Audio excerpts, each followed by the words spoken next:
This is the clinical module, but I'm going to talk about something that is really not clinical at all, except that it's being pushed onto the clinician, and it's called population medicine. Let's see. Disclosure. So I make money off of the sales of a book criticizing population medicine. That's the cover of the book, and I wanted to just draw your attention to the cartoon there, because it'll be apparent to you what that means as I give my talk. The book was published in February of 2017.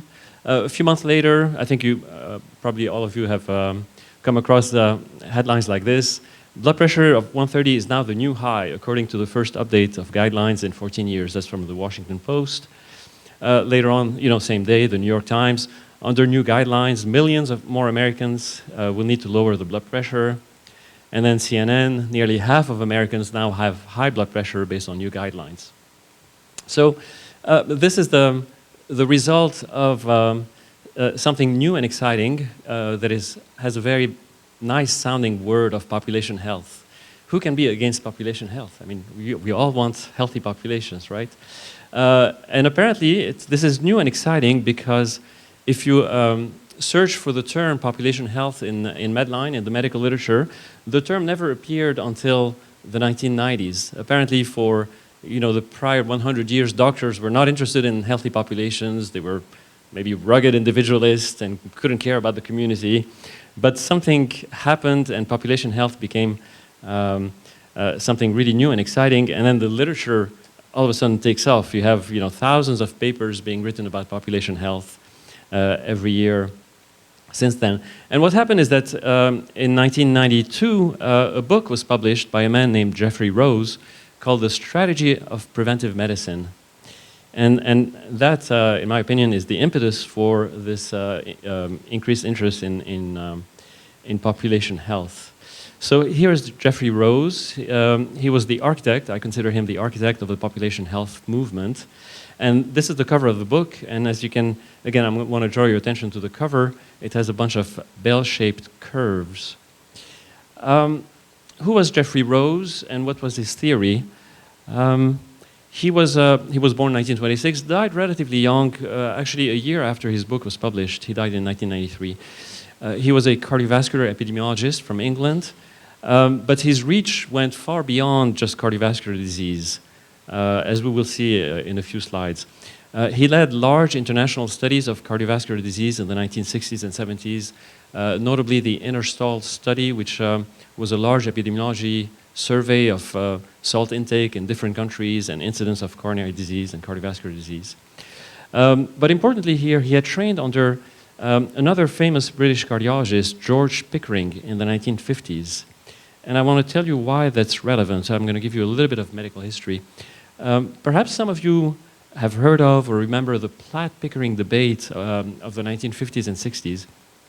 It was a debate that was being played out in the medical journals, notably in the Lancet in the 1950s, a correspondence between Lord Robert Platt, who was also a very prominent British physician. He was a nephrologist, he was the chief of, or the head of the Royal College of Physicians, and a leader in hypertension and hypertension research. And the debate opposed him to George Pickering, who was an up-and-coming clinical scientist, cardiologist who had trained under Thomas Lewis. So, really high pedigree of British medicine here. And the debate between them had to do, was in regards to the nature of hypertension. What is hypertension and what it's about. And Platt thought that hypertension was an inherited disorder that followed a Mendelian pattern, so a genetically transmitted trait with autosomal dominance, but variable penetrance. So he really focused on the fact that family, hypertension congregates in families, so he thought that it was a genetic disorder. In contrast, Pickering thought that the blood pressure was determined by numerous factors and multiple genes, and the blood pressure distribution curve is continuous. And so the distinction here is that Platt's view of hypertension was that you have a normal population that doesn't have hypertension, and then you have a separate population of people who have high blood pressure. And therefore, if you plot, on the x-axis, for example, the systolic blood pressure For the normal population, you'd get a bell-shaped curve that would be would have a mean, let's say around 120 or so, something like that. And then you would have a separate hypertensive population that would be a distinct bell-shaped curve, but there might be some overlap between the two. That was Platt's view of hypertension. In contrast, Pickering's view of hypertension was that no, the more you look, the more you see that it's continuous. You don't see a second peak. You don't see a separate population. And therefore, hypertension is really the end, the high-end tail of that blood pressure distribution.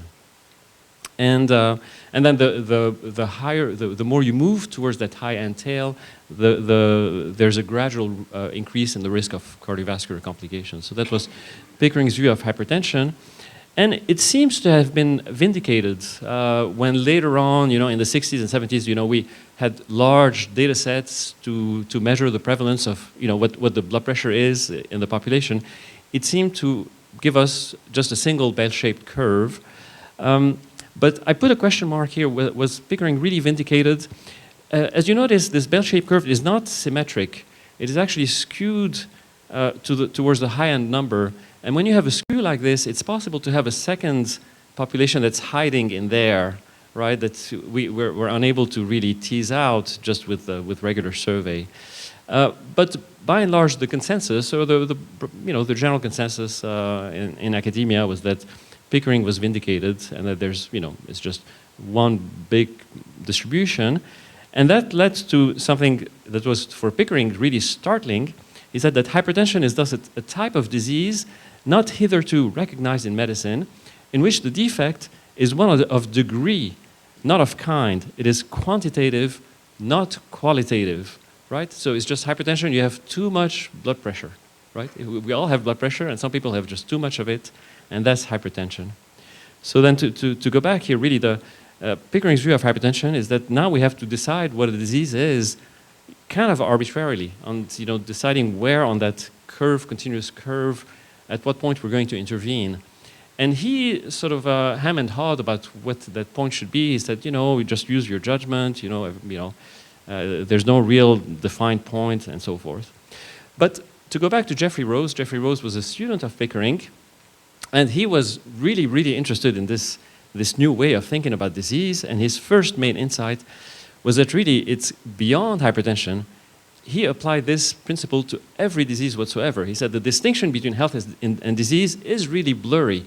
There's absolutely no distinction. It's just a gradual passage from health to disease. Here's what he says. He says, disease is nearly always a quantitative rather than a categorical or qualitative phenomenon, and hence it has no natural definition. I'll give you some examples here, quote. Infectious disease, for example, in the population come in all sizes, from obvious clinical cases to symptomless infections that are only revealed by special laboratory tests. For example, somebody may have, may get the virus of the flu and barely have any symptoms at all, and another person may have really severe complications.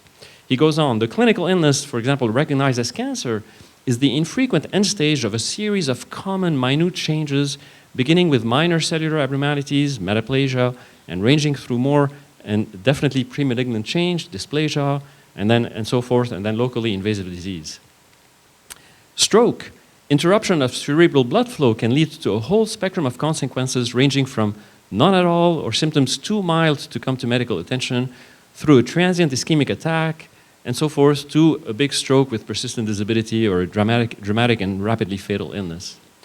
So that was Rose's view of what disease is. It's really a blurry thing. It's continuous. It melds into what health is.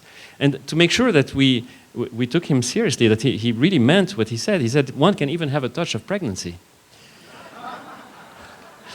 And this is the quote in Rose's book. Even pregnancy is not defined by nature, but rather it develops in a series of steps from the merely potential, a sperm swimming towards an ovum, through the stages of fertilized ovum, implantation in the uterus, etc., and finally a live baby.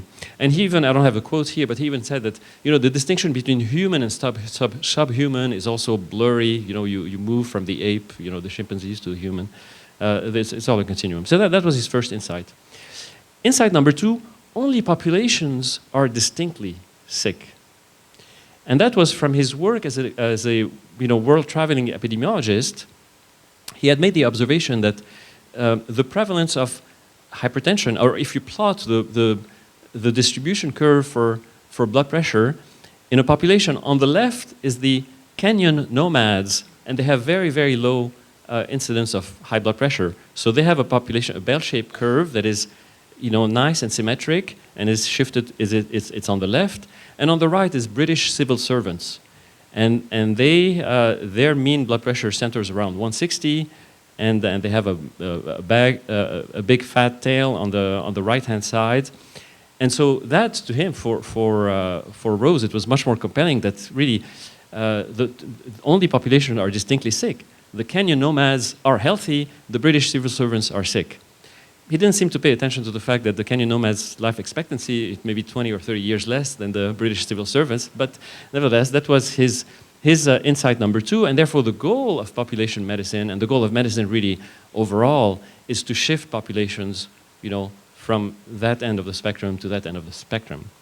And that was in distinction, in contrast to an approach that he sort of belittled of really focusing on the high-risk tail of the population. He said, most doctors are going to want to focus on the high-risk tail, but if you focus on the high-risk tail, you really are not going to make a dent in the health of the population. You're only going to treat the high-risk cases. It's really the entire population that is sick, and it's the entire population that needs to be shifted.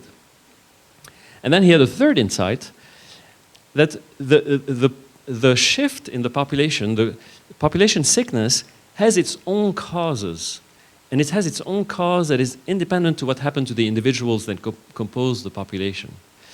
And the reason he came to that conclusion is because he was involved in another study, also a very famous study called the Whitehall study. The Whitehall study was a longitudinal study of mortality among British civil servants. It took 10 years, in the 1960s and 70s. And the findings of the Whitehall studies were that the civil servants in the lower status jobs had poorer health habits, worse risk factors than those in the higher status jobs, right? And they had higher mortality. So civil servants in the lower rungs of the British civil service system had higher mortality, worse health habits, and so forth. Access to care, in his mind, was not a barrier because they were all British. They had access to the NHS, which had been established, a decade before, and therefore access to care was not an explanation for why there was a discrepancy in mortality. And his conclusions, therefore, was that the primary determinants of disease are mainly economic and social, and therefore its remedies must also be economic and social. And this is from where we get the term, the social determinants of health.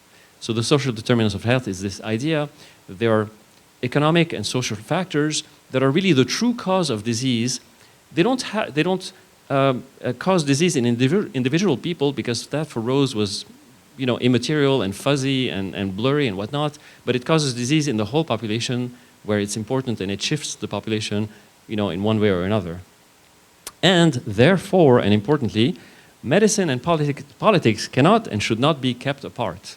So it was clearly the population medicine, according to Rose, is a political activity, but it has to penetrate the clinical arena as well. So medicine and politics are just one similar activity. What are the social determinants of health? Well, it turns out that it appears, even though it's always listed in the plural, as far as I can tell, there's only one. It's inequality. And that's the term that comes back over and over again. Why is inequality the primary determinant of population health and not, say, poverty? The question is not usually asked. Because if you say it's poverty, then you might say, well, let's treat poverty and let's make the country more prosperous, perhaps with free market economics, which we know is the way to make the country prosperous. They don't want to hear it. So they focus on inequality. So inequality is the main social determinant of health. And with Rose's publication of his work and the publication of his book, really the population health movement was born, and it's been an explosion of interest in the question of population health. Now, if you notice this graph, this interest, the number of publications, in the last year, it seems to be slowing down a little bit, and I'm hoping that it's because, from the publication of my book, right, that the trend, maybe is slowing down a little bit. But there's a population health mania. Academic departments of population health have multiplied, There are graduate programs offering degree in population health management. New medical school curricula explicitly train students in population medicine. And then there are even healthcare industry positions of chief population health officer. Now, that kind of, it makes you want to scratch your head. I mean, if after all, population health is all about politics and all that, why would private health plan have chief population health officers, right? They're not going to deal with inequality in society in general. Well, as it turns out, there's trouble looming, and there's actually, in the world of population health, there's a lot of confusion. Even though the concept was embraced, immediately and imported from England to the United States, even proponents of population health are kind of confused. You get, in the population health literature, you get a lot of editorials like this. What is population health? That's from 2003. In 2007, the Milbank Quarterly, which is now a journal, it changed its subtitle to become a multidisciplinary journal of population health and health politics. Understanding population health and terminology, because again, they're not really quite sure what they're talking about. 2014, population health, where's the beef? And this is again in the Population Health Journal by one of its more, David Nash, one of its strongest proponents. 2015, David Kindig, also a very strong proponent of population health. What are we talking about when we talk about population health? There's really a lot of confusion. And the reason for the confusion, of course, is because Geoffrey Rose's insights are really untenable. The first insight that there's no natural distinction between individual health and disease is completely wrong. It's a confusion. It confuses disease, it confuses disease severity, variable natural history of disease, and disease risk factors. It lumps all these things together, and that's why, I mean, the confusion is the blurriness is in Geoffrey Rose's mind, not in reality out there. His insight that only populations are distinctly healthy is also untenable. The concept of health primarily applies to individuals. The term health comes from, the root of the term health is wholeness. Only an individual person has the characteristic of being whole. A population, on the other hand, is kind of blurry because it determines who you decide the population to be. So the population is in the mind of the person, but the individual is properly healthy or not. And then that the causes of disease are political and act on population is also untenable. The causes of disease are biological and personal, and they act on individuals. So there's a population health turmoil. There's persistent confusion about the theory behind the social determinants of health. If it's a political activity, how does it play out in the clinic? Many population health advocates can't agree among themselves on what strategy to adopt. Most clinicians are unaware of the great insights of the population health theory, thank God. And doctors still seek to make decisions, meaning distinguish between normal and abnormal, healthy and unhealthy. That's what the role of the doctor is. So I'm hopeful that the hardcore population health is on the way out. And what I mean by the hardcore population health is that this approach to try to move the mountain, the bell-shaped curve from one end to the other. Unfortunately, what I term the softcore population health seems to remain. And the softcore population health latched on to this initial idea that for example, the hypertensive population was the tail end of the curve here, and what it's doing over the years, it's moving that tail end further and further, and essentially it's trying to move the curve, in the same way, because if you get rid of that tail end, then your curve will essentially shift. Now the problem, of course, is that how do you get rid of that tail end by treating the people and making their blood pressure move in that direction, or if your treatment eliminates the person, that'll achieve the same results in a way, right? So you're going to move shift the population in the same way. And so the softcore population health has become an outcomes movement, right?